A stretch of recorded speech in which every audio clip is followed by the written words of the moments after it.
کوئی بھی نہیں جیتا، خاندانوں میں بھی کوئی نہیں جیتا، برادریوں میں بھی کوئی نہیں جیتا، پر لڑائی ساری زندگی کی ہے، میں نے آگے گزرنا، میں نے آگے، حالانکہ کوئی کسی کو جیتنے دیتا ہی نہیں۔ اپنے اپنے تئی لوگوں نے معیار قائم کیے کامیابی کے۔ اللہ فرماتے ہیں بے شک انسان نقصان میں ہے، لیکن جس میں 4 خوبیاں پائی جائیں، اللہ کا قرآن کہتا ہے وہ بندہ کامیاب ہو۔ کون کون سی؟ الا الذین آمنوا، سب نقصان میں نہیں سوائے ان لوگوں کے جو ایمان لائے۔ سب سے پہلے کیا کرے؟ ایمان ہو اس کے پاس، مضبوط ایمان، وعملوا الصالحات، اور ایمان بھی لائے اور نیک کام بھی کرے، اور صرف نیک کام نہ کرے، وَتَوَاصَوْا بِالْحَقِّ، لوگوں کو حق بات کی نصیحت بھی کرے۔ اور ظاہر ہے سچ بولے گا، حق بولے گا تو بڑے لوگوں کے مفادات کو ٹھیس پہنچے گی، کچھ لوگوں کو تکلیف بھی ہوگی، تو اب جب تکلیف ہوگی تو پھر مصیبت بھی آئے گی۔ تو اگر حق بات کہنی ہے تو پھر کیا کرے؟ وَتَوَاصَوْا بِالصَّبْرِ، اور ایک دوسرے کو صبر کی بھی وصیت کرے۔ 4 چیزیں پائی جائیں، ایمان،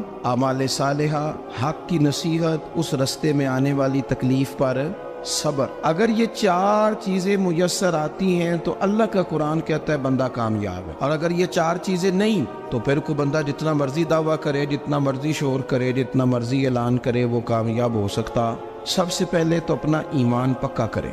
یہ جو کچی پکی باتیں کرتے ہیں نا لوگ، مسلمان جو ہوتا ہے نا، مسلمان وہ لاوارث نہیں ہوتا، وہ وارث والا ہوتا ہے۔ اس کا رب ہر وقت اپنی رحمت سے اس کی حفاظت کرتا ہے۔ مسلمان ہر وقت نبی پاک علیہ السلام کے نگاہ کرم میں رہتا ہے۔ اسے کمزور باتیں نہیں کرنی چاہیے کہ میرے کو پیچھے چڑھ گیا تو پتہ نہیں کیا ہو جائے گا، برادری مخالف ہو گئی تو پتہ نہیں کیا ہو جائے گا، سچ بول دوں گا تو لوگ پتہ نہیں مجھے مار دیں گے۔ ایسا ہو نہیں سکتا۔ چھری حضرت ابراہیم چلائے بھی نا تو حضرت اسماعیل کے حلق پہ چلنا اس نے تب بھی ہے جب اللہ حکم کرے گا، تو اللہ کی حکمت ہوگی، حکمت الہی ہوتی ہے تو کوئی کام ہوتا ہے، ورنہ ہوتا تو اپنی طبیعت میں مضبوط ایمان، توکل، اللہ پہ بھروسہ، مضبوطی افکار کی، کچی باتیں نہیں۔ دیکھو نبی پاک صلی اللہ تعالی علیہ وسلم نے فرمایا نیکی کو کبھی حقیر نہیں سمجھنا، کبھی حقارت سے نہیں نیکی کرنی کہ یہ بڑی چھوٹی ہے تو میں اس کو کروں۔ اب فرمایا کبھی حقیر نہ سمجھنا، نیکی کا کام جو بھی ملے کر دینا۔